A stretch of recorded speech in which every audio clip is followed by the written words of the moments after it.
E na mensagem de hoje a gente vai falar sobre a redenção que toca as nossas vidas e toca os nossos trabalhos.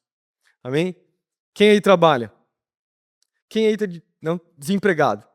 Nós vamos orar por você no final. Brincadeira. Quem aí quer um emprego novo? Está procurando um emprego novo, está buscando aí, ó. Tem um pessoal também. A gente vai ter depois um lugar ali, ó, para você conversar, orar junto. Tô brincando. E a gente está passando por essa série, antes de eu falar sobre trabalho, a gente está passando por essa série, a gente já ministrou várias mensagens falando sobre como a redenção que nós temos em Cristo Jesus, ela toca todas as áreas das nossas vidas. Então a gente falou sobre as emoções, falamos sobre relacionamentos, falamos sobre o tempo também, acho que foi essa a última mensagem, né? A última mensagem foi sobre o tempo, né? No início de julho. A gente já falou temos várias mensagens aqui, acho que o Gu também ministrou, era sobre emoções que você ministrou também. Identidade.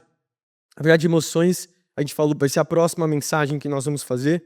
A gente falou sobre amizade, enfim, muita coisa. Você pode procurar lá no nosso canal do YouTube para escutar essas mensagens. E na palavra de hoje nós vamos falar sobre o trabalho, sobre como aquilo que Paulo fala em Colossenses capítulo 1, versículo 3 a 14, quando o apóstolo Paulo ele diz, né, fala que ele nos libertou do império das trevas e nos transportou para o reino do seu Filho amado. E ele continua no versículo 14, versículo 13 e 14, dizendo, no qual nós temos a redenção, a remissão de pecados. De como essa redenção, a gente falou na primeira mensagem sobre isso, como redenção tem a ver com essa palavra usada como uma compra. Quando nós somos comprados por Cristo Jesus, colocados então nesse reino de Cristo Jesus, todas as áreas das nossas vidas estão debaixo do seu senhorio. E uma das áreas talvez que é mais importante é a área do trabalho. E por que ela é tão importante? Porque talvez de todos os lugares que nós estamos nos nossos dias, né, talvez na nossa casa, o segundo lugar mais importante que nós mais frequentamos é o nosso trabalho, não é verdade? A gente passa mais tempo lá com as pessoas do que em outro lugar qualquer, até mais muitas vezes do que a igreja. O nosso trabalho é o lugar onde a gente praticamente convive com as pessoas. E Deus nos colocou nesse lugar, a gente vai falar bastante sobre, Deus nos colocou com uma missão, com um propósito, a gente propagar sim, o evangelho, mas mais do que isso, a gente vai falar sobre como o evangelho ele produz em nós o shalom de Deus, que é uma vida de plenitude, que transborda sobre as pessoas que estão próximas a nós, transborda nas nossas vidas e muda quem nós somos. A gente vai falar sobre isso, a gente vai falar sobre Gênesis, eu já vou entrar no texto, mas antes, deixa eu fazer algumas perguntas para você, a gente vai meditar aqui, antes de eu entrar no texto, a gente normalmente vai direto para o texto, a gente começa a falar sobre o texto, né? Mas antes, deixa eu te fazer algumas perguntas, inclusive vai estar aqui no slide. Como que você vê o seu trabalho? Quando você pensa no trabalho que você está, quando você pensa, né, da importância que ele tem na sua vida, nos anos que você já tem trabalhado, eu sei que aqui tem pessoas de diferentes idades, tem uma galera aqui mais nova, né, 18, 19 anos, está no mercado de trabalho faz menos tempo, tem um pessoal um pouco mais velho que já está trabalhando faz mais tempo. Mas quando você pensa no seu trabalho, pensa nas coisas, na sua vocação, naquilo que você tem feito, o que vem no seu coração? Será que vem uma angústia? Será que vem alegria? Será que vem felicidade quando você pensa no seu trabalho? Quando você pensa no seu chefe, pensa no ambiente que você convive, como eu falei, né? É um ambiente que a gente passa bastante tempo. E é um ambiente que a gente está sempre olhando para esse ambiente que nós frequentamos. Qual é a nossa maneira de enxergar esse ambiente tão importante para nós? Pensei. Por quê? Eu, pelo menos como pastor, vejo que uma das maiores crises que nós temos na nossa geração, além da crise talvez de sexualidade, que tem a ver com identidade, talvez seja a crise que envolva as questões de trabalho, de vocação, né, de escolher uma carreira, enfim, obter sucesso profissional, buscar um trabalho e você se inteirar no trabalho. E eu creio que essa questão do trabalho muitas vezes assombra pessoas que são muito novas, mas o que eu percebo é que essa questão do trabalho tem assombrado pessoas que já são também mais velhas, que estão faz tempo buscando trabalho. Até pessoas mais velhas, não só jovens, né, pais de família, pessoas que estão há muito tempo lutando talvez e esse talvez tenha sido uma das questões que eu diria que até como pastor que eu mais vejo que a gente enfrenta, um desafio que a gente enfrenta muito grande, é o que eu coloquei aqui, meio que um desnortamento, né, profundo quanto ao que fazer da minha vida. E a impressão que eu vejo é que essa crise vocacional muitas vezes afeta a nossa identidade, afeta a maneira de eu me enxergar, a maneira de eu olhar para as pessoas, a maneira até de eu me apresentar para as pessoas. É quase que uma crise existencial e que afeta, mais uma vez, não só as pessoas lá no mundo, mas afeta muitos jovens, inclusive muitas famílias, pessoas da igreja. E vamos talvez tentar rastrear de onde que nós temos esses problemas.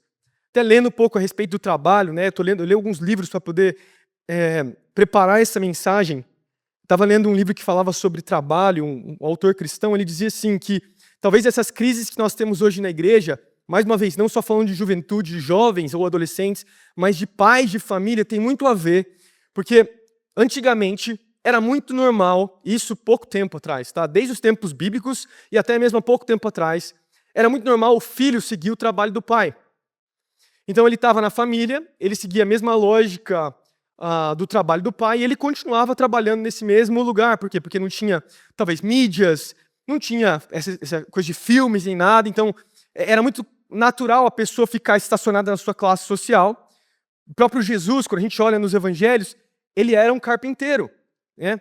E ele seguiu a profissão do seu pai, José.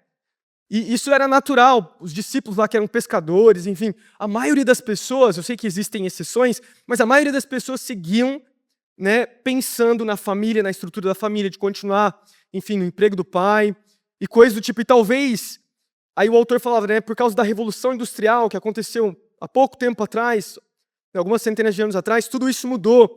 A gente tem essa mobilidade, as pessoas transicionando de trabalho em trabalho, expandindo então os seus centros até de comércio, pensando em áreas, pensando em até mesmo mudança de país ou coisa do tipo. E o que a gente tem então é uma infinita possibilidades e alternativas de profissão. E o que a gente tem é tantos caminhos, tantas opções, e que muitas vezes a gente se sente paralisado. A gente não sabe para onde ir, a gente vive inquieto, a gente vive constantemente insatisfeito, pulando de emprego em emprego, torcendo para que o próximo emprego eu tenha felicidade, eu tenha alegria, eu tenha uma próxima oportunidade, no próximo emprego eu vou ser feliz. A gente tem também, talvez, as mídias sociais que empurram para nós meio que uma pressão e até eu diria uma maldição, né, de uma necessidade de visibilidade. Né? E talvez o termo politicamente correto do meio evangeliquez, né, cristão, é a relevância que você tem sendo muito conhecido. Isso afeta a nossa forma de a gente enxergar o nosso chamado pessoal, a nossa vocação, o nosso ministério, aquilo que a gente faz. E daí numa cultura, né, que o sinônimo de sucesso é medido pela quantidade de seguidores que você tem, o que nós temos é uma busca desenfreada por um protagonismo individual, sem perceber uma ambição idólatra que está dentro de nós, que enche nossos corações e que muitas vezes nos faz nos decepcionar com Deus, com as pessoas e com nós mesmos. Então a gente vive nesse lugar de decepção. A gente vive essa luta constante, tentando encher o nosso ego, enfim, dessas coisas, né? Então a gente tem, agora pensando no público cristão, principalmente o público jovem, eu até coloquei, de um lado a gente tem pessoas convictas do seu protagonismo, por quê? Porque já tem um número de seguidores muito grande, são os grandes influenciadores cristãos, né? Mas que muitas vezes ostentam essa vida de um evangeliquez aí de protagonismo com um ego bem cheio, assim, sabe? Mostrando e se enchendo e se comparando com as pessoas. E do outro lado a gente tem uma multidão de pessoas na igreja, principalmente no meio carismático, no meio das igrejas, né, das churches, aí, pensa até no Brasil, a gente tem uma multidão de pessoas que não entende ao certo porque trabalha de segunda a segunda-feira e sofre de uma síndrome de vira-lata. Eu coloquei aqui. Porque a gente não vive essa relevância que esses influenciadores muitas vezes pregam e assim parece que a gente não está cumprindo o nosso propósito de Deus para as nossas vidas. E aí a gente está no nosso trabalho, vivendo de segunda a segunda, e a gente quer mudar de trabalho, ao mesmo tempo a gente olha para a pessoa, aquele influenciador, e a gente luta constantemente com o nosso ego, eu diria, né? É uma luta constante no nosso coração. É uma incerteza da nossa identidade, é uma incerteza com relação ao nosso futuro, é uma incerteza com relação aos próximos passos que eu tenho que dar, que eu tenho que fazer. E no meio disso tudo, muitas vezes, para aqueles que estão solteiros, pensa no namorado, namorada, com quem vou me envolver, no casamento. E a gente tem esse monte de coisa preenchendo a nossa vida. E parece que eu não tenho descanso o tempo todo. Parece que a minha mente está cheia, assim, eu estou lutando comigo mesmo. E para resumir a nossa forma de enxergar, até coloquei aí, pode passar o próximo slide, né? A gente tem esses 3 principais pontos, até botei para a gente resumir a introdução da palavra, né? Sobre essa ótica, o que nós temos em todos os casos continua sendo a mesma coisa. Trabalhar só faz sentido quando traz algum retorno que os outros possam, muitas vezes, me invejar e os outros possam, muitas vezes, querer o que eu tenho. Ou trabalhar é somente para que eu enriqueça, melhore de vida, aproveite o quanto eu puder, tenha uma vida bem-sucedida. Ou, olhando para essa ideia de sacro e profano, trabalhar fora da igreja somente para ganhar dinheiro, porque é profano, né? Quem trabalha dentro da igreja trabalha para Deus. Então, tem essa ideia. E daí, o que a gente tem nos nossos ajuntamentos é que as nossas reuniões giram em torno, então, dessa autodescoberta, né? Um segredo de descobrir qual é a vontade de Deus. Essa é a introdução da minha mensagem. O peso que eu quero trazer aqui nessa noite é para a gente poder se olhar, se enxergar, ver a maneira que a gente está, inclusive, trabalhando e envolvido nos nossos afazeres e responsabilidades, e a gente começar a perceber como a gente tem vivido a nossa vida. Será que a redenção que nós temos em Cristo Jesus, que nos dá uma identidade, que nos faz saber quem nós somos, realmente tem mudado a nossa forma de enxergar as pessoas, a nossa forma de trabalhar, a nossa forma de envolver com o corpo de Cristo, a nossa forma de olhar para aqueles, inclusive, que não são cristãos no nosso trabalho, e a gente olhar com outra perspectiva. Olhar que perceber que o senhorio de Cristo toca até mesmo a minha forma de enxergar o meu trabalho e os meus próximos passos dentro do trabalho. Perceber que em Jesus nós temos sim paz, segurança, plenitude de vida e é possível glorificar Ele em tudo aquilo que nós fazemos, inclusive através do trabalho. Inclusive através, né, do namoro, como a gente já tem ministrado, dos nossos relacionamentos. Mas a mensagem de hoje é: através do trabalho, eu consegui glorificar a Cristo com tudo aquilo que eu sou. Amém? E para isso, eu queria que você abrisse comigo, não sei se você está com a sua Bíblia no celular ou você está com a sua Bíblia física aí, o pessoal vai projetar também. A gente vai ficar dentro do texto de Gênesis capítulo 1 e o Gênesis capítulo 2, a gente vai pular em alguns versículos, a gente vai meditar em alguns versículos. Eu sei que a pastora Raquel ministrou sobre Gênesis, né? Acho que passou por Gênesis também, não sei se sobre o tempo, ou eu entendi errado, talvez eu não estava viajando, né? A gente já falou bastante sobre Gênesis aqui nos jovens, eu não vou ter tempo de entrar no contexto, não vou fazer isso hoje, a gente vai ser um pouco mais prático, tá? Gênesis capítulo 1, do versículo 1 ao 3, depois a gente vai pular para o versículo 27 ao 28, aí a gente vai para o versículo 31, aí nós vamos para Gênesis capítulo 2, do versículo 15 ao 17, aí a gente continua a palavra. Amém? Gênesis capítulo 1, do versículo 1 ao 3, fala assim: no princípio, Deus criou os céus e a terra. Ela era, né, sem forma e vazia, trevas cobriam a face do abismo e o Espírito de Deus se movia sobre a face das águas. Disse Deus: haja luz, e houve luz. Versículo 3, vamos pular para o versículo 27. Versículo 27 fala: criou Deus o homem à sua imagem, a imagem de Deus o criou. Homem e mulher os criou.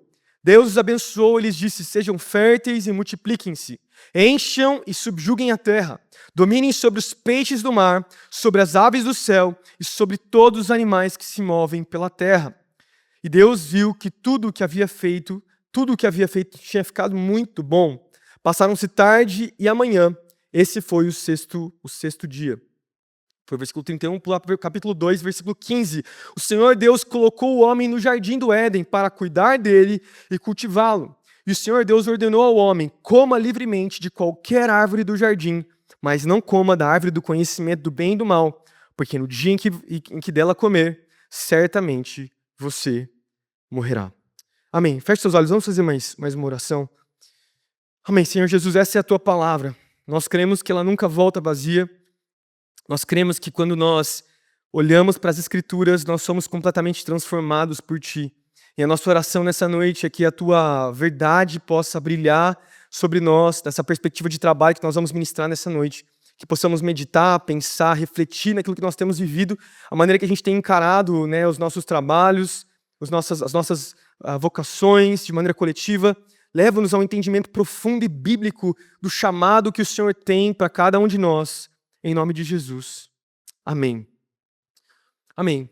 Como eu falei, Gênesis a gente já ministrou bastante. Inclusive, no ano passado a gente fez uma série sobre o Evangelho, a gente passou, né, sobre esses textos, a gente meditou bastante. Eu não vou ter tempo de entrar e de ir a fundo, mas se a gente fosse pegar o tema geral desses dois capítulos, seria a respeito da criação de Deus e de que o céu e a terra não são simplesmente um fruto do acaso, mas eles foram criados com um propósito específico e muito bem planejado por Deus. Mas um aspecto muito interessante que a gente tem aqui no capítulo 1 e capítulo 2 de Gênesis é que falam muito, inclusive, do próprio caráter de Deus, é que Deus trabalhou. Quando nós olhamos ali no início do versículo 1, dizendo, num princípio Deus criou os céus e a terra, e depois a gente tem os dias passando e Deus criando todas as coisas, o que nós temos, o que o texto bíblico nos sugere claramente, é que o nosso Deus estava trabalhando. E o trabalho faz parte de quem Ele é. E o mundo e toda a criação, toda a beleza da criação e do universo faz parte, é resultado do seu trabalho e da sua glória, daquilo que Ele fez. Então a gente já pode colocar isso no primeiro aspecto, é que Deus é um Deus trabalhador, Ele não é um Deus preguiçoso, Ele não é um Deus que simplesmente esperou, não, Ele criou, Ele fez, Ele se envolveu com a criação. Inclusive a Bíblia vai falar, a gente não leu esse texto, que no próprio Deus, quando Ele pega Adão, Ele forma com as suas mãos ali. Ele sopra o fôlego de vida, quer dizer, Ele estava intimamente envolvido ali com a criação do homem. Isso mostra que para Deus era importante trabalhar. E olhando para esses textos agora, vocês sabem que eu gosto muito de tirar alguns pontos para a gente poder se organizar bem na palavra, mas eu queria tirar com vocês 3 verdades que nós vemos nesse texto, olhando para Deus trabalhar, né, o trabalho de Deus, e aplicar para nós, para o nosso trabalho, a maneira da gente enxergar o trabalho, aquilo que a gente vive. Amém? Primeiro ponto que a gente vê então aqui, a gente falou sobre o trabalho de Deus, é que nós temos uma visão para o trabalho. Olhando para o trabalho de Deus, o que nós temos é uma visão para o nosso trabalho. Isso de maneira coletiva e de maneira individual. O trabalho é algo essencialmente bom, por quê? Porque o próprio Deus, que é um bom Deus, criou. O trabalho, mais uma vez, daí eu preciso lembrar você disso, ele não é um mal necessário. Muita gente que não conhece a Deus muitas vezes interpreta trabalho assim, né? Tipo, é um mal necessário. Eu tenho que trabalhar, eu tenho que sofrer, eu tenho que suportar até eu conseguir me aposentar. Né? Ou muitas vezes os caras, e tem muito isso, né? Tipo, coach mirim, você viu que tá em alta isso, né? Tipo, acho que foi hoje, inclusive, eu vi um podcast de uns meninos ali de 14, 13 anos, falando sobre como a escola atrapalhava eles de fazer mais dinheiro. Era 2 meninos, tipo, os hosts ali do podcast, daí tinha uma menina, os 3 estudam, acho que na mesma escola, sei lá. Se eu não me engano, eu vi o Felca fazendo um react desses 3 aí, acho que foi isso que eu assisti. O Felca, inclusive, acabou de postar um vídeo que vale a pena assistir no canal dele, falando sobre a adultização, né, menores de idade. Vale a pena depois. Olha, eu fazendo propaganda do Felca aqui, velho. Meu Deus do céu. Felca sendo usado por Deus para falar sobre a sexualização das crianças, velho. Meu, de verdade, tá legal o canal dele. Entra lá nesse vídeo e assiste. É uns 50 minutos de vídeo, vale a pena. Enfim, vamos voltar aqui para falar. O que eu tava falando, velho? Enfim, o trabalho é algo que Deus nos deu e Ele nos chama a viver. E entender isso é crucial para a nossa identidade, para aquilo que nós somos chamados a viver, né? Mas que tipo de trabalho é esse? Mais uma vez, para o nosso mundo, para os nossos amigos, talvez se você conversar com um familiar seu que não é cristão, que não conhece a Deus, o trabalho tem uma conexão direta com o salário. O entendimento da nossa cultura é que trabalhar, em primeiro lugar, é sobre ganhar dinheiro, de alguma forma ganhar e ter sustento, e a gente pensar simplesmente no nosso bem-estar. Isso está certo, a gente deve pensar nisso. Mais uma vez, a gente não pode ser como cristãos irresponsáveis aqui. A gente precisa, sim, pensar no dinheiro que a gente vai ganhar quando a gente vai trabalhar.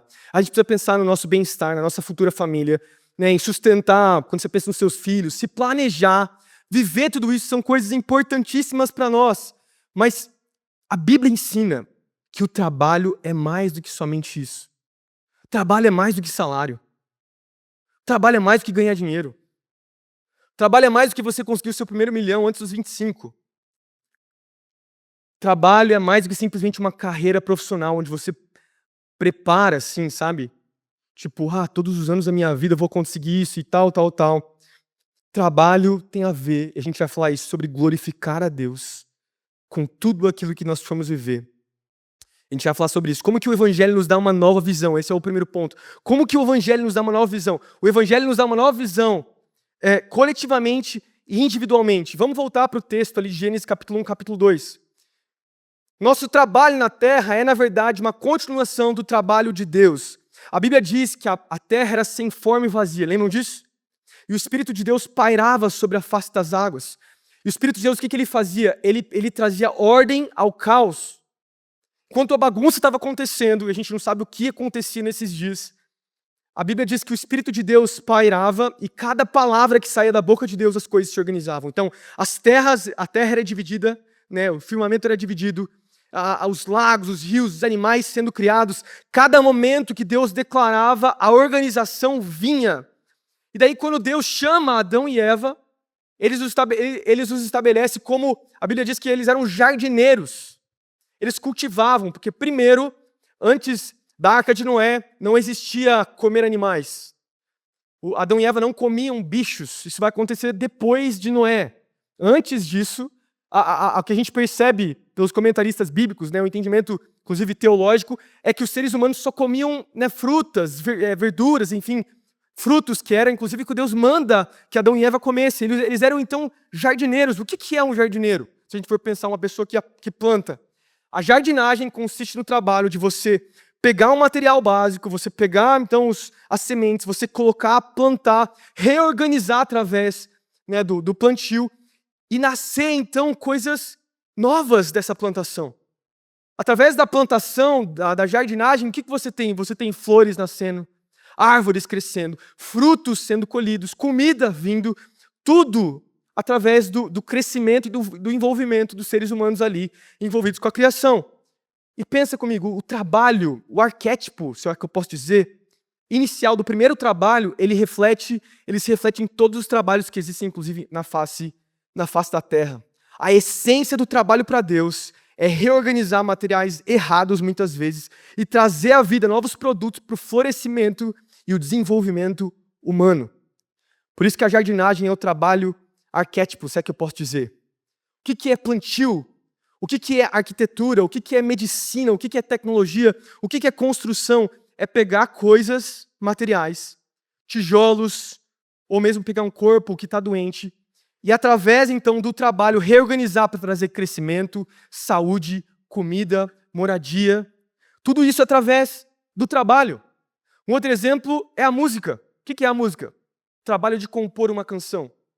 A música é você pegar sons aleatórios, organizar eles, para que então eles se transformem em música.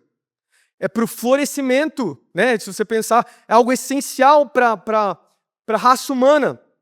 Juntos compõem então uma melodia, o que é essencial para termos sentido na nossa vida. Filmes, literatura, a própria história, as narrativas de tudo isso nos fazem entender a vida e por que nós vivemos o que vivemos. E é por isso que todo o trabalho é participar com Deus desse mundo. Todo o trabalho. O meu trabalho, que sou pastor. O seu trabalho também depende do que você é. Seja, sei lá, um representante, né, um médico, enfim. O que você for, cara, você está fazendo o trabalho de Deus. E é muito interessante a gente pensar, porque ao mesmo tempo que Deus, quando a gente pensa no Novo Testamento, você pega João capítulo 16, a Bíblia diz que o Espírito Santo ele vem para convencer o homem do quê? Do pecado, da justiça e do juízo. Muitas vezes a gente interpreta Deus simplesmente como aquele que vem para reorganizar a nossa alma, sim? Mas a Bíblia diz que lá no início, em Gênesis, o que Deus estava fazendo? Ele estava reorganizando os firmamentos da terra, as coisas naturais. E daí a Bíblia diz que Deus colocou uma missão para o homem continuar esse trabalho de reorganizar. E é muito lindo a gente pensar que da mesma forma que o Espírito de Deus, ele traz ordem espiritualmente, ele também traz ordem naturalmente, como? Através das nossas vidas. Para que a gente possa viver nesse lugar desse chamado criacional que Deus nos dá. E daí vem o alerta para o olhar muitas vezes místico que nós temos como igreja, de olhar o trabalho do pastor, já falei isso em outra mensagem, como o trabalho espiritual. Essa perspectiva dualista de sacro e profano, somente quem está aqui pregando é especial e tem o trabalho de Deus aqui. Tipo, eu estou pregando, então eu estou falando para os corações, eu estou alimentando as nossas almas aqui através da palavra de Deus, né? Estou só supondo aqui. Isso não é verdade. Porque no final, mais uma vez, todo o trabalho, pensando no enredo bíblico, pensando teologicamente falando, todo o trabalho é trabalho de Deus na terra. Quando você, talvez está fazendo faculdade, enfim, ou está trabalhando de Uber, sei lá, e você está levando uma pessoa para o lugar, para o destino dela, você também está sendo mãos de Deus naquele momento. Você está servindo uma pessoa para que ela possa crescer, enfim, em determinada área. Quando você está servindo alguém, seja o que for, você está sendo usado por Deus e é um trabalho também de Deus. Todo o trabalho. E daí, por isso a gente precisa ressaltar isso. Aos olhos de Deus, porque aos olhos do mundo, nem todo trabalho é digno. Aos olhos do mundo, nem todo trabalho tem dignidade. Mas aos olhos de Deus, todo trabalho tem dignidade. A não ser que diminui a humanidade de uma pessoa. Falo de, tráfico humano, coisa do tipo. Mas aos olhos de Deus, todo trabalho tem sua dignidade. Deixa eu dar um exemplo aqui, claro. A limpeza do seu quarto.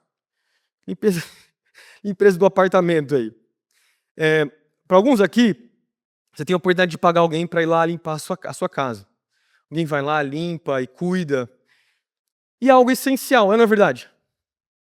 A gente vive sem higiene. Eu até coloquei aqui, se nenhum espírito se mover pelo caos do seu quarto, fazendo uma analogia a Gênesis 1, se nenhum espírito se mover diante do caos e da bagunça do seu quarto e começar a organizar as coisas de lugar, você vai morrer, sim?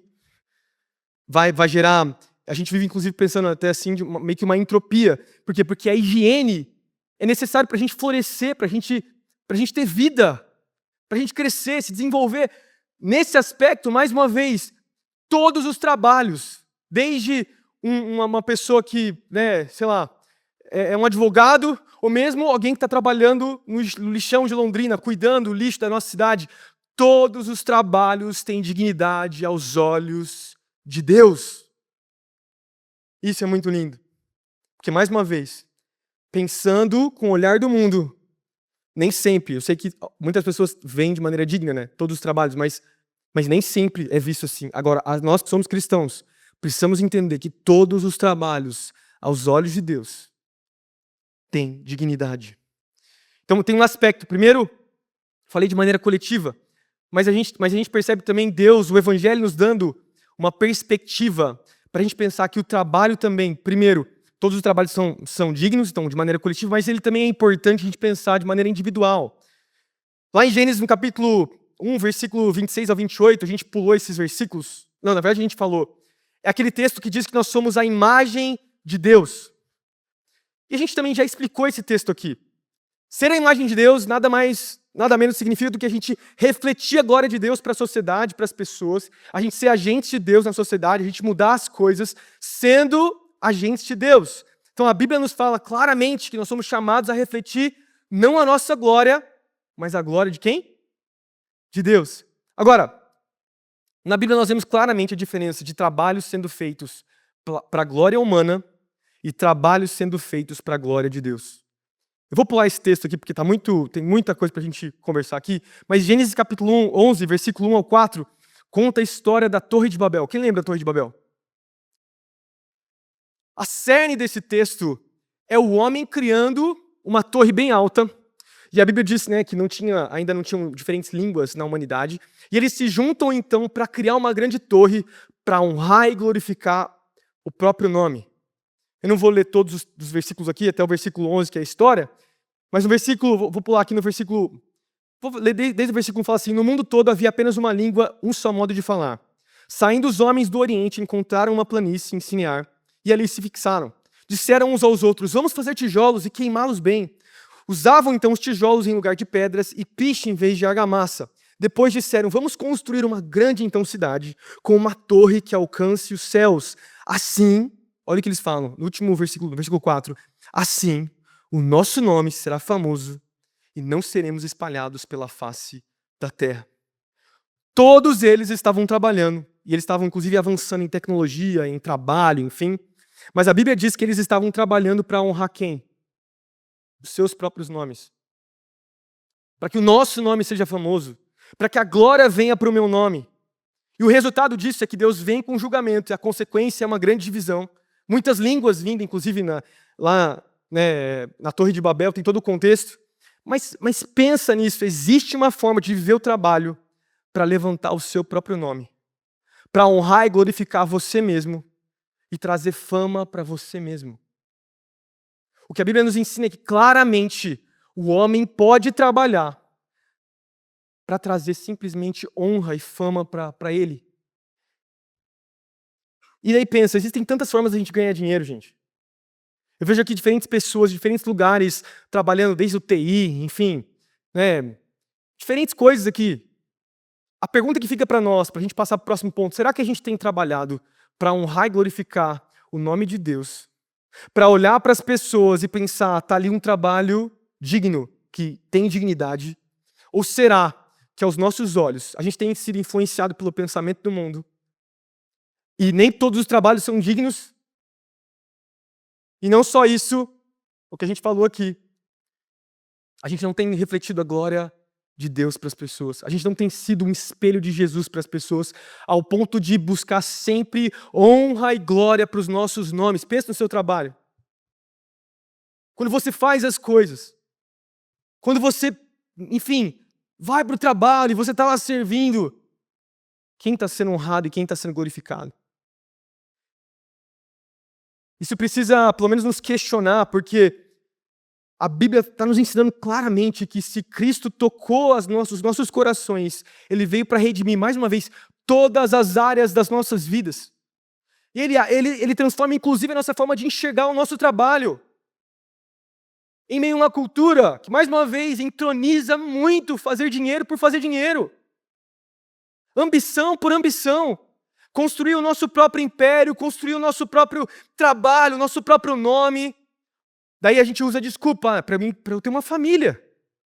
Pensando nos meus filhos. Eu sei que é brincadeira, mas é verdade. 1 milhão para eu ter mais sossego financeiro. Será? Será mesmo?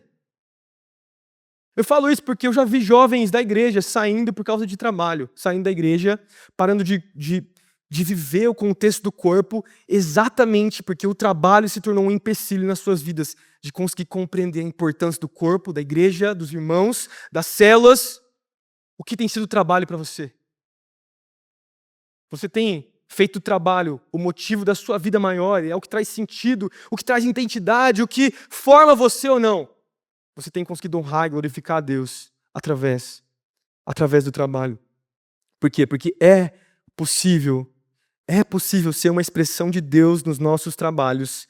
É possível ser um médico diferente, é possível ser um representante diferente, é possível ser uma pessoa que trabalha com marketing digital diferente, é possível ser um influenciador, inclusive cristão diferente. É possível glorificar a Deus e não buscar honra e glória para os nossos próprios nomes. É possível. Por quê? Porque o Evangelho, como a gente está falando no primeiro ponto, ele nos dá uma nova visão de como trabalhar. Amém? Segundo ponto que a gente entende, quero já chamar, não sei se o Matheus estava tocando no teclado, ou não sei se era o Ti que estava tocando, não lembro. Matheus mesmo, né? A gente está olhando para Deus trabalhando e para o trabalho ser bom aos olhos de Deus. Então ele afeta primeiro a visão que nós temos de trabalho. Segundo aspecto que Deus nos faz mudar é que nós temos um chamado. E esse chamado é produzir o Shalom de Deus. Repete comigo, Shalom. Não sei se você já assistiu ali no The Chosen. Os judeus, a primeira coisa que eles falam uns para os outros é Shalom. E era uma prática, inclusive até hoje, né, os judeus fazem isso. E eu já vou explicar o que é essa palavra Shalom, né? Essa palavra, ela não está propriamente escrita no texto, mas se você lê os comentaristas bíblicos, a maioria vai dizer que a primeira perspectiva dessa palavra shalom, que vai estar presente em todo o Antigo Testamento, inclusive no Novo Testamento, é aqui em Gênesis, Deus introduzindo essa perspectiva de shalom. E essa palavra, ela significa paz, mas não só paz, porque muitas vezes a gente interpreta shalom como paz, né? Mas significa paz, segurança, florescimento e principalmente uma plenitude de vida. Shalom conota a realidade de que as coisas estão no seu devido lugar e de que a comunidade dos santos de Israel e depois da igreja estava prosperando, mas não somente financeiramente falando, prosperando em vida. Essa é a vida abundante que nós temos em Cristo Jesus. Então você tem, por exemplo, em Salmos 29:11, o salmista dizendo, né, o Senhor dará força ao seu povo, o Senhor os abençoará, o seu povo com paz. Essa é a palavra shalom. E daí em Romanos capítulo 5, versículo 1, quando Paulo vai falar sobre a justificação pela fé, ele também usa a mesma expressão, shalom, ele fala justificados, pois mediante a fé temos paz com Deus. Essa vida abundante que nós temos agora em Deus.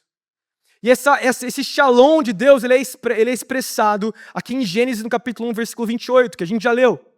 A Bíblia fala assim, sejam férteis e multipliquem-se, encham e governem sobre a terra, dominem sobre os peixes do mar, e sobre as aves do céu, e sobre todos os animais que rastejam pelo chão. Então, estender o governo de Deus em todas as esferas tinha a ver com o homem continuar. Então pensa, enquanto Deus, na sua paz, ele trazia ordem ao caos. Como que ele trazia ordem ao caos? Ele organizava, mas ele dava nome. Ele dava nome ao firmamento, né? Ele deu nome para Adão e Eva, para os animais vindo. Cada um dos dias Deus falava, ele dava nome. E daí Adão, ele assume esse projeto criacional de Deus para promover o shalom, a vida de plenitude para todos os animais do jardim. E ele começa, assim como Deus dava nome aos firmamentos, Adão começa a pegar os animais e ele dava nome aos animais. E ele organizava, ele falava, e ele era um agente de Deus ali, sendo usado para quê? Para promover o shalom de Deus na terra. Essa produção não só de uma riqueza, não só de uma paz natural, não só de produzir coisas naturais, porque, mais uma vez, qual que é a perspectiva de paz? Porque shalom muitas vezes é traduzido como paz. Quando a gente pensa na nossa cultura, nos nossos amigos do trabalho, os nossos familiares que não têm Deus, o que é esse shalom? O que é essa vida de plenitude que as pessoas têm? Mais uma vez, é voltar ao contexto que a gente interpretou no início. O emprego é o quê? Segurança. É dinheiro. É comprar um bom carro, é comprar uma boa casa, eu conseguir alimentar os meus filhos. É isso que me traz shalom, é isso que me traz uma vida plena, é isso que me traz paz, alegria, segurança, bem-estar. Eu só consigo viver por quê? Porque eu tenho dinheiro.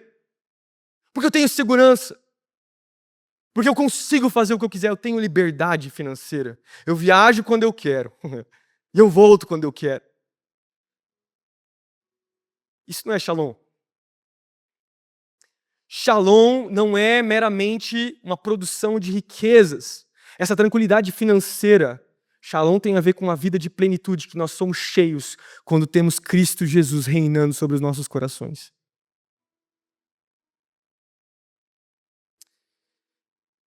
Mas aí a gente entra num grande problema, aqui até coloquei. Quando a gente olha para os nossos trabalhos, você que é cristão, e a gente não vê o shalom de Deus. A gente não vê a plenitude de Deus. A gente não consegue enxergar essa paz interior, essa alegria de espírito. Parece que a gente está correndo atrás do vento, igual as pessoas que não conhecem a Jesus, né? Por quê? Porque, inclusive, é um fato inegável, eu até coloquei aqui, que o nosso trabalho nem sempre se traduz em experiências gratificantes e muitas vezes, muito menos, né? Coisas muitas vezes prazerosas. O trabalho muitas vezes se torna difícil. Inclusive, quando nós olhamos para o mundo, para os nossos trabalhos, talvez você possa reconhecer um chefe seu, uma pessoa no seu trabalho, que inclusive usa o trabalho para desumanizar as pessoas. Sendo que, mais uma vez, o projeto inicial de Deus, primeiro, Deus trabalhou. Deus trouxe ordem ao caos. Então ele organizou as coisas, mas Deus também trouxe shalom, vida abundante. E o homem é chamado a fazer essas mesmas coisas, organizar como um agricultor, Mas não só organizar, ele é chamado a produzir o shalom de Deus, a vida abundante. Produzir esse lugar. Agora, por que não? Por que o mundo está como está? E eu e você, nós sabemos, no capítulo 3 de Gênesis, nos conta a história do pecado entrando na raça humana. Quando o pecado entra no homem, e é clichê eu falar isso, o que acontece? A imagem e semelhança de Deus é quebrada, sim? A gente já falou bastante sobre isso. Mas não só a imagem e semelhança de Deus é quebrada. A maneira da gente produzir o shalom de Deus também é afetada. Naquele momento onde o pecado entra, no versículo 7, Gênesis capítulo 3, fala assim, naquele momento os olhos dos dois, de Adão e Eva, se abriram e eles perceberam que eles estavam nus. Naquele momento, quando eles se viraram para um lugar de autonomia, toda a humanidade, não só Adão e Eva, mas toda a humanidade depois deles, perdeu a capacidade de perceber o shalom como shalom. A vida plena como vida plena. Desse momento em diante, o ser humano ele redefine a partir de si mesmo o que é bom e agradável ao seu próprio bel prazer.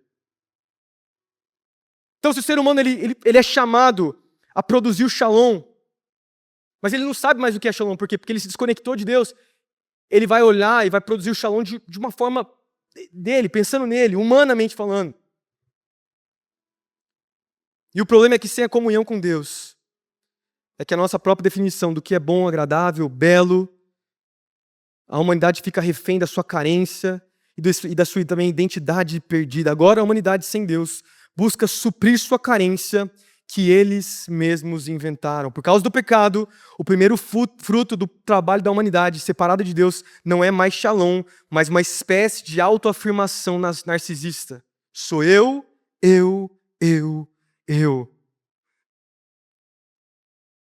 Pensa no seu ambiente de trabalho. Por que não tem shalom nos nossos trabalhos? Por que não tem vida abundante? Por que não tem plenitude? Por que não tem paz? Exatamente por isso. Porque o trabalho se tornou um lugar difícil. Por que o trabalho se tornou um lugar difícil? Porque os seres humanos são difíceis. Porque você é difícil. Eu também sou difícil. Porque a Bíblia diz em Gênesis capítulo 3, versículos 17 e 19, que como consequência do pecado, o que Deus ele fala que seria a consequência do pecado para Adão? Ele fala assim, né?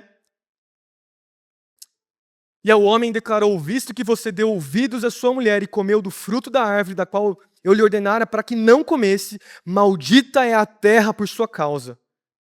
Com sofrimento você se alimentará dela todos os dias. E ela lhe dará espinhos e ervas daninhas, e você terá que se alimentar das plantas do campo. Versículo 19, com o suor do seu rosto você comerá o seu pão, até que volte à terra, visto que dela foi tirado. Porque você é pó, e ao pó voltará. Pensa bem, a Bíblia é extremamente realista. A Bíblia nos mostra claramente que o trabalho a partir do pecado vai ser difícil. Você vai suar. Vai ser difícil, você vai se irritar. E como eu falei, o trabalho é difícil porque o ser humano separado de Deus se tornou difícil. O ser humano sem Deus se tornou egoísta, se tornou avarento. Ele se tornou inseguro, invejoso, ganancioso, injusto. E aí a gente olha as injustiças nos trabalhos aqui. Talvez você tenha um chefe que você odeia. Tem raiva do seu chefe. Mas não pode odiar. Tem que orar por ele. Porque Jesus falou para orar pelos nossos inimigos. Mas nossa vontade é orar como João. Cai fogo do céu sobre os caras. Mas você não é chamado a isso. Mas o ponto é a gente entender por que o lugar onde nós estamos está quebrado. Agora, mais uma vez, quando somos salvos por Jesus, a salvação que temos em Jesus, nós agora estamos conectados novamente com Deus e somos convidados a nos conectar novamente ao shalom de Deus. E quando nós temos o shalom de Deus, nós podemos produzir o shalom de Deus para as pessoas, não pela nossa própria força, mas nós somos um instrumento de Deus para ir lá e representar a Deus, e glorificar a Deus, e levar o shalom de Deus para o nosso trabalho. Você tem um chefe que te trata mal, ora por ele, mas não só ora por ele, sirva ele. Ame ele. É engraçado a gente pensar que no Novo Testamento, Paulo ele vai falar para os escravos, para eles se submeterem aos seus senhores. E é até difícil a gente defender a Bíblia quando a gente pensa nisso, né? Até de maneira apologética. É a ideia de que a Bíblia ela não veio para ser um tratado político, para nos ensinar como a estrutura de trabalho tem que ser. A Bíblia veio para nos ensinar sobre o nosso Salvador e como ele redime a nossa vida e muda a nossa forma de ser diante das pessoas, a ponto de, primeiro, um escravo servir o seu senhor, sendo o reflexo de Deus, mesmo para o seu senhor. E até mesmo um senhor tratar o seu escravo como um irmão na fé. Era isso que Paulo ele fez no Novo Testamento. E daí, agora, a novidade de vida para nós, aqui, hoje, a gente não tem escravidão. Talvez você esteja vivendo quase uma escravidão no seu trabalho. Mas é você ser luz naquele lugar, produzir o shalom de Deus através do seu trabalho. Como que você faz isso? Amando a Jesus, estando conectados ao Senhor do shalom. É assim que nós produzimos o shalom de Deus aonde quer que nós estejamos. Amém? E último ponto, para a gente já terminar, quero chamar os músicos para virem aqui.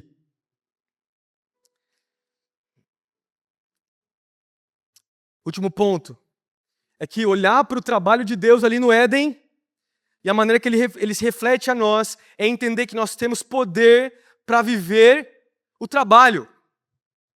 Nós temos poder para viver o trabalho. É incrível, não é, pessoal, pensar aqui em Gênesis 1, 2 e 3.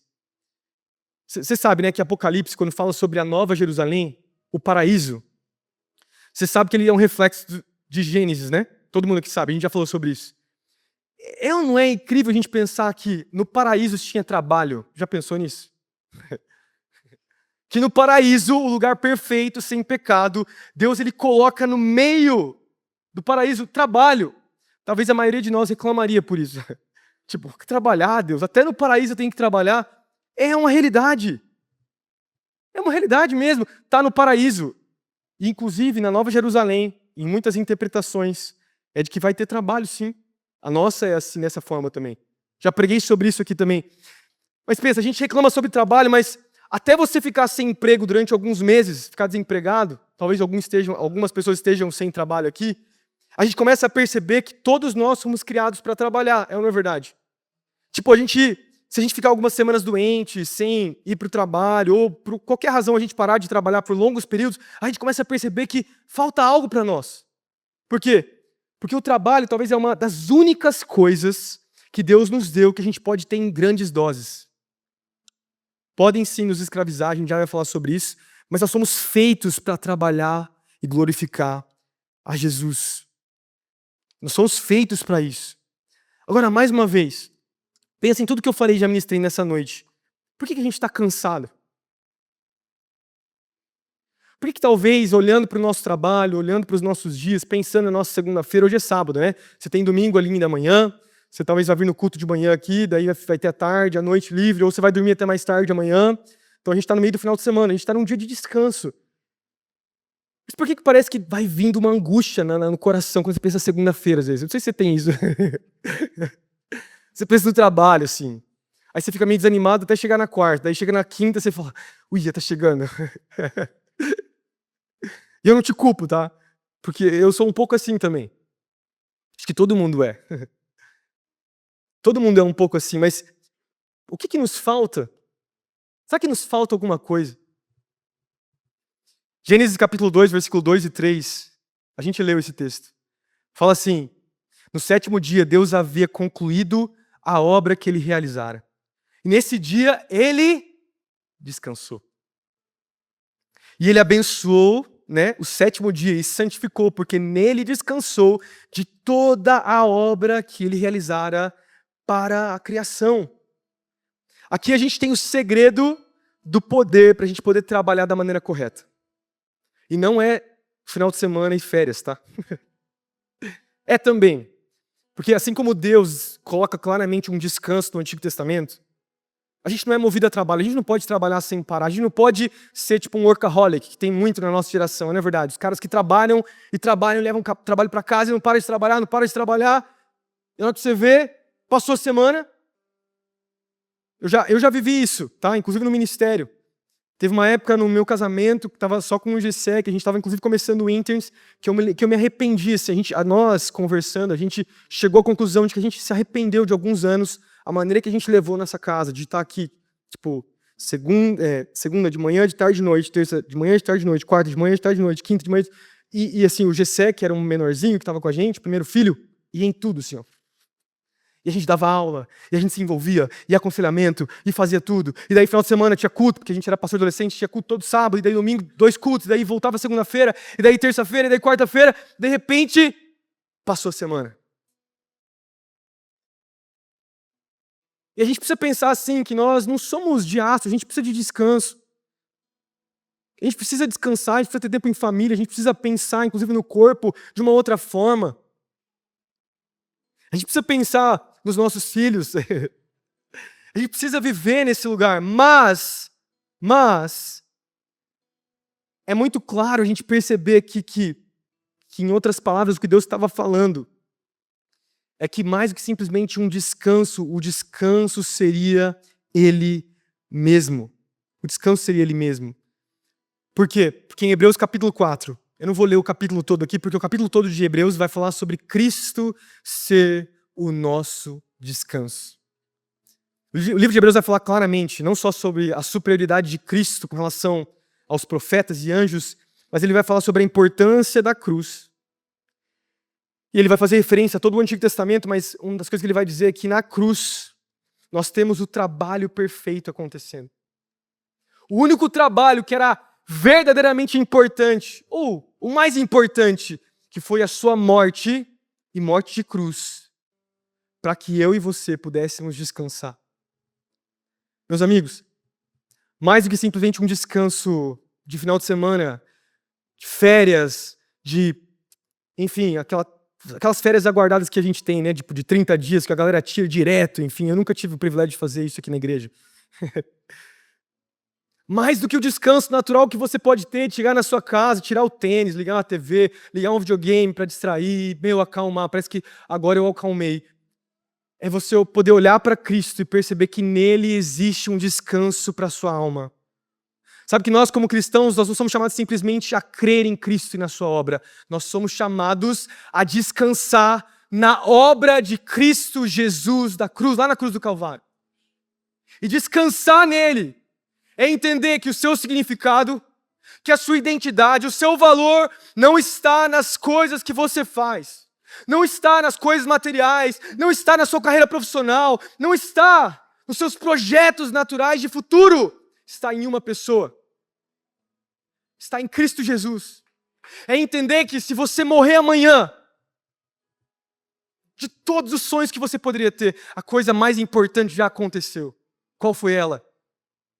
Você confiar, colocar a sua esperança e descansar na pessoa de Cristo Jesus. E eu sinto dizer para você que muitos de nós, inclusive eu, a gente não sabe descansar em Jesus.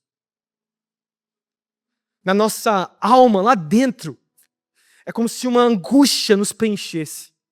Mais uma vez, a gente está sempre insatisfeito. E eu não estou falando preocupado, tá? Preocupado com o futuro, pensar, planejar, querer um emprego melhor, buscar novos planos. Não tem problema isso. Agora, quando o seu trabalho se torna o seu ídolo, quando o seu trabalho se torna a sua esperança, quando você começa a olhar para o seu trabalho, aquilo que você faz, a sua carreira, como a coisa mais importante para a sua vida, eu preciso te dizer que você está idolatrando um projeto que Deus, inclusive, te deu, te vocacionou para ser uma bênção na sua vida e na vida de outras pessoas. Como nós temos vivido nosso trabalho. Quando você pensa nos seus dias, segunda-feira, terça-feira, quarta, quinta, sexta. Quando você pensa nos seus colegas de trabalho, como tem sido? Como tem sido as suas preocupações? Será que nós aprendemos a descansar na pessoa de Jesus? Ou será que a nossa identidade está apodrecida de dentro para fora? No nosso coração, a gente está sendo sufocado por uma idolatria que a gente não deu nome, mas está nos dominando. Está enchendo as nossas vidas. A gente não consegue viver sem essas coisas. Porque é uma guerra, perceba. Ao mesmo tempo que nós somos criados para trabalhar, a gente foi feito para trabalhar. O trabalho não pode nos dominar. E Jesus, ele deseja tocar até mesmo essa área tão importante nas nossas vidas. Mais uma vez, pense comigo, para eu finalizar. Você tem descansado em Jesus?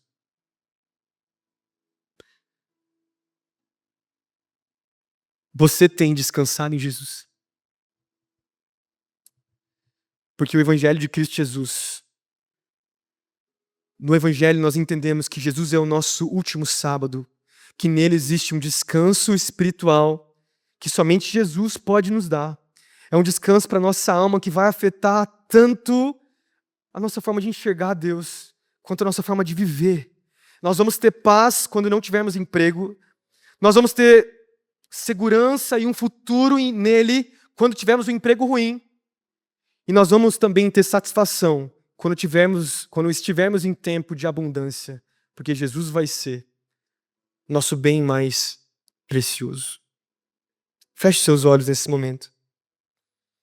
O Senhor está nos convidando, nos chamando para descansarmos nele. Sei que essa é uma palavra bem prática, mas eu não sei, eu creio que a gente precisa orar para Deus sondar o nosso coração.